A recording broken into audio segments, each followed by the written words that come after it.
You can't open it, Mommy. I mean it. My daughter Daisy, who was 7 years old, shouted with a serious expression on her face. It was a side of her that I had never seen before, and I was taken aback by her sudden sternness. What's wrong, Daisy? That package is for me. Let go of it. No! She pushed me away from the package. It seemed to be a gift, but the sender was unknown, so we needed to check the contents and express our gratitude. Daisy, what's wrong? I need to see what's inside. It may be from Grandma, and we need to thank her for the gift. Reluctantly, I conveyed the message, and Daisy's expression became complex. After pondering for a while, she looked at me and said clearly, Then, let's call Mr. Taylor from across the street. It's okay if we open it with the police officer. What? It's coming along quite nicely. I wiped the sweat from my forehead after finishing tidying up my room. It was tough, but I didn't mind it. If it was for the sake of her second child, who was about to be born. My name is Beth, a 35-year-old housewife. Our family consists of my husband Tony, daughter Daisy, and me. Tony, who works for a top company, tries to take care of our family despite being busy with work. Daisy is a gentle and calm child, and is often praised by neighbors and from mom friends for looking after younger children and stopping fights. But Daisy has a strange side, such as staring at empty places or purposely taking detours when going out and saying, "This place is scary."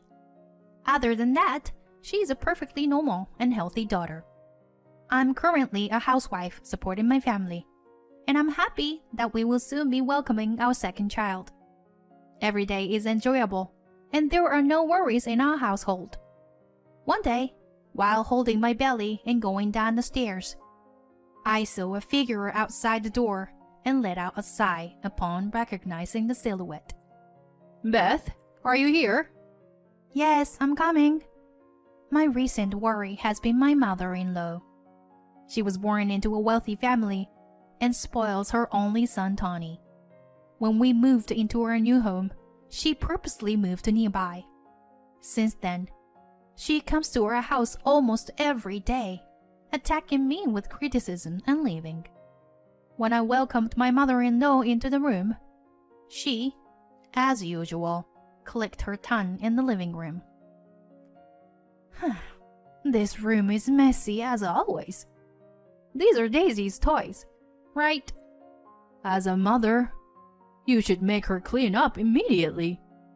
Oh, but I've promised Daisy that she will clean up by herself when she gets home.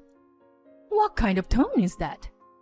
This is why ordinary people are not good. They don't know manners.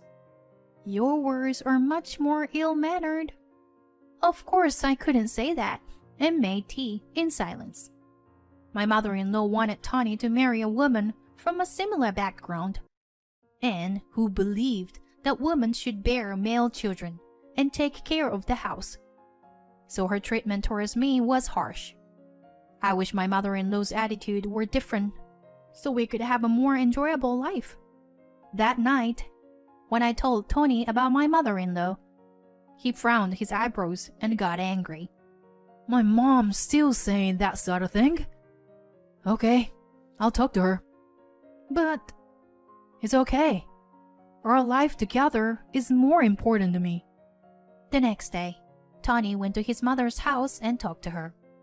He thought that if he spoke to his mother, her harassment would decrease. I was really grateful to have a good partner like Tony. But at that moment, I didn't notice it. I saw my daughter looking at Tony with an anxious expression. A few days later, a package arrived. I received the box from the delivery man, wondering who it was from and what was inside. It was light for its size, and I had no idea what was in it. Just as I was about to put it on the living room table and open it, Daisy came flying in. Mommy, wait! Huh? What? Daisy took the box and ran into the toilet with it. She locked the door and I couldn't open it from the outside. Not understanding what my daughter was doing, I knocked on the door. Daisy? That's the package, maybe from your grandma. Can you give it back? As I was about to knock again, Daisy came out. She held the box as if she didn't want to give it to me and frowned. Then she ran out. She went to the dumpster. Wait, Daisy! What are you doing? Once Daisy confirmed that the box was placed there, I grabbed Daisy's arm. Hey, what's going on? I won't be angry, so tell me, what was in the box? Mommy, you absolutely can't see it. Daisy yelled at the garbage bin with a stern look on her face. But I was confused because I didn't understand why she was acting that way. Daisy, just give me the box already. Daisy must have a reason for saying this. But since it's a gift, we have to check the contents and thank the person properly. But I'm sure Daisy won't back down easily. How can you show me?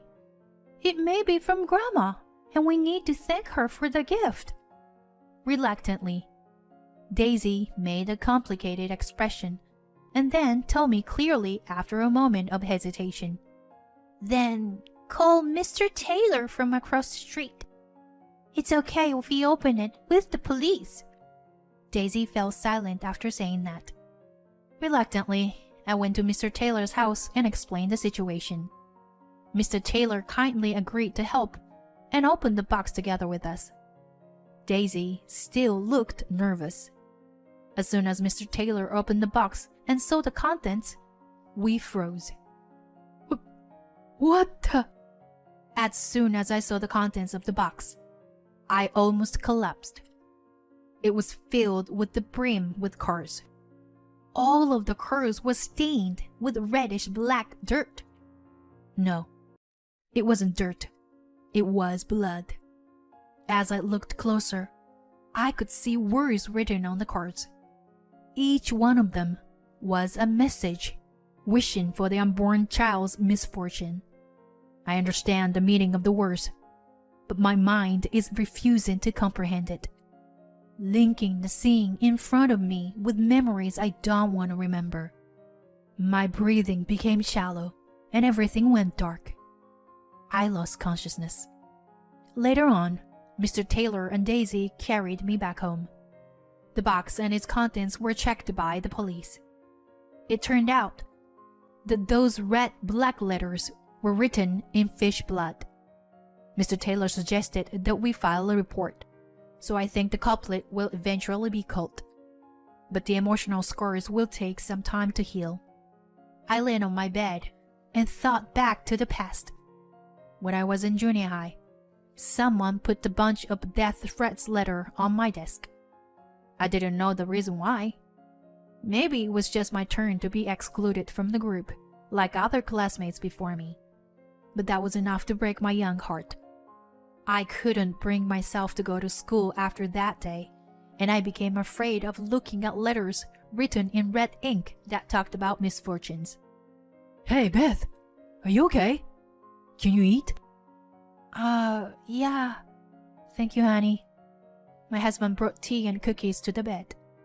I'm sorry. I'm sure it was my mother who did this. But we don't know for sure if it was your mother. Who else could have done it?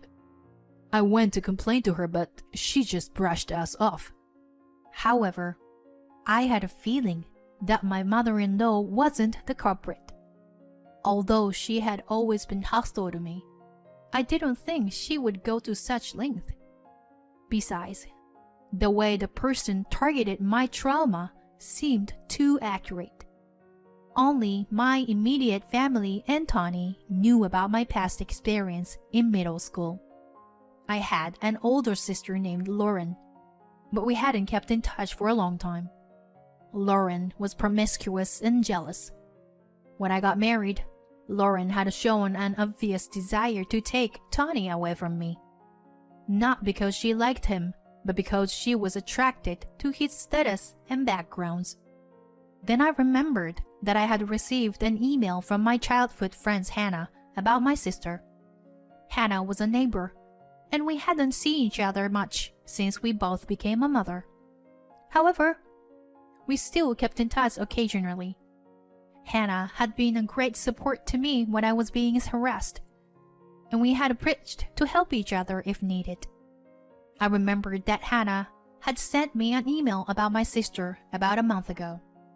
I saw Lauren and your mother-in-law were together. Is everything all right? Maybe my sister told my mother-in-law about my trauma, which I didn't notice at the time, but now I think about it. It is a sophisticated and extreme form of harassment, but my sister is capable of it. Previously, when I and Daisy went back to our parents' house, my sister happened to bring her fiancé. She was bragging about him the whole time. But then, when my daughter saw her, she said, "There are a lot of men on Auntie Lauren's back. It's dangerous." After that, the fiancé investigated my sister's personal life, and our promiscuous relationships were exposed, causing their engagement to be called off. My sister already resented me, but my daughter's worse. She began to hate me even more. For a while, my sister was really terrible, wandering around Daisy's kindergarten, calling the police on us, and making silent phone calls to our house. Of course, our parents were furious, and my sister had to write a written promise never to come near us again. Since then, I had heard that my sister had been working part-time when she went back to my parents' house. Among the men she played with, there were some married men, and the amount of compensation claims was not small. After my condition improved, I contacted Hannah. She was angry about the whole situation, as if it were her own, and she found my sister's Instagram account. As expected, the culprit is your sister Lauren. Look at this. I was about to faint again when she showed me the screen. There were a lot of hidden shots of me and Daisy, that she was specifying the time and place to find our patterns of behavior. After watching for a while, I found that one person was commenting a lot. Could it be your mother-in-law? Huh? While looking through the account from top to bottom, there was a post that confirmed it was my mother-in-law in a photo taken at a cafe. My sister's nail and my mother-in-law's bag were captured together. The caption read "Strategy Meeting" with a heart mark, and it made my blood boil. It is unforgivable to meddle and toy with someone's life like that. Our parents and my sister are planning to come to my father-in-law's memorial service in 2 weeks. I decided to get back to them during that event. As soon as I got home, I told my plan to Tony, and to my surprise, he readily agreed and even suggested reporting them. With a reliable husband and trustworthy best friend, I'm sure we can overcome this difficult situation. On the day of the memorial service, in addition to our relatives, Hannah and her husband also came. We also invited a few guests that only I knew about. Tony began his speech as the organizer. "Thank you all for coming today." And Tony pointed to his mother. "Mom, we are cutting ties with you here." Tony? What are you talking about?" My mother-in-law appeared visibly flustered. I quickly showed screenshots of social media posts, evidence of harassment, recordings, and photos of the bloodied card. Then, as a signal, many men stood up. My sister's face changed as soon as she saw it. They were all people who had been deceived by my sister and couldn't catch her trail. They had given up in tears, but I contacted them and brought up a lawsuit. My mother-in-law and sister sat down with a look of despair on their faces. After seeing this, Daisy muttered, "Grandpa is really angry. And the blonde guy, with the scar under his eye, He's really angry too. As soon as my sister heard that, she began to tremble. There was no one who would reach out to the pitfall too. I didn't do anything wrong. I was just dragging into this by the old hag. What are you talking about? I don't even know anything. You did it, didn't you? So? Which one of you sent that box of cards? At that moment, Daisy, who had been silent next to me, pointed her finger and began to speak. It's Dad, right? And Mommy's friend over there. Daisy, what are you saying?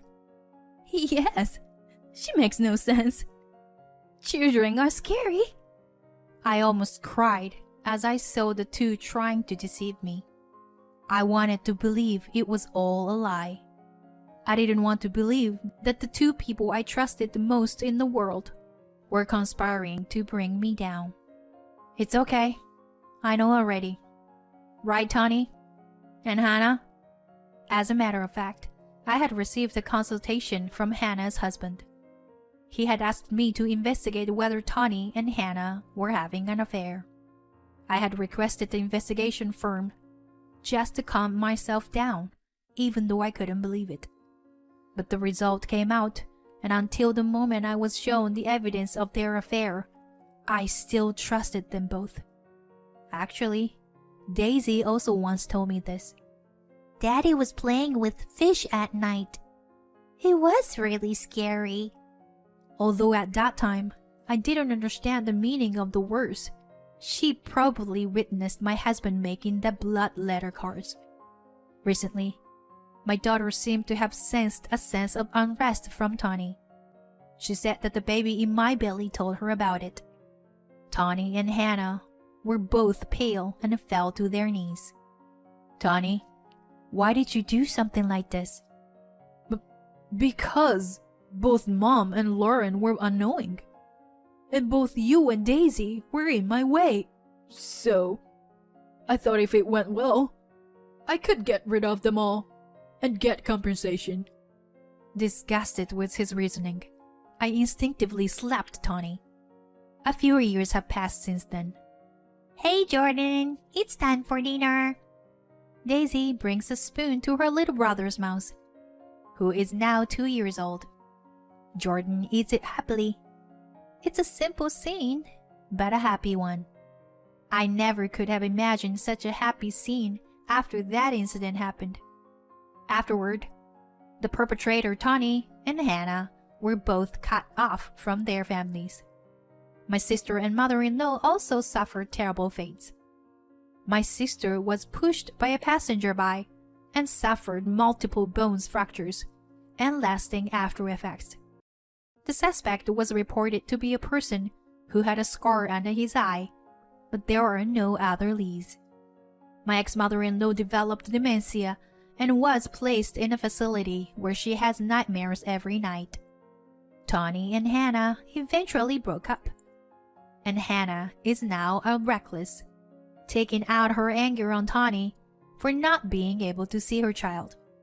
Tani, on the other hand, had to quit his job due to unexplained physical pain. Despite all this, my family is now living in peace. Daisy seems more relaxed now than when Tani was around. She takes care of her little brother every day and is delighted to have him around. One day, I asked my daughter, "Hey, Daisy, can you still see anything strange?" "What do you mean, Mom?" Daisy tilts her head cutely and then returns to taking care of her baby brother. Her strange ability has disappeared now, but it was something that enabled us to live in peace. Looking at my precious children, I decided to live my life to the fullest without shame.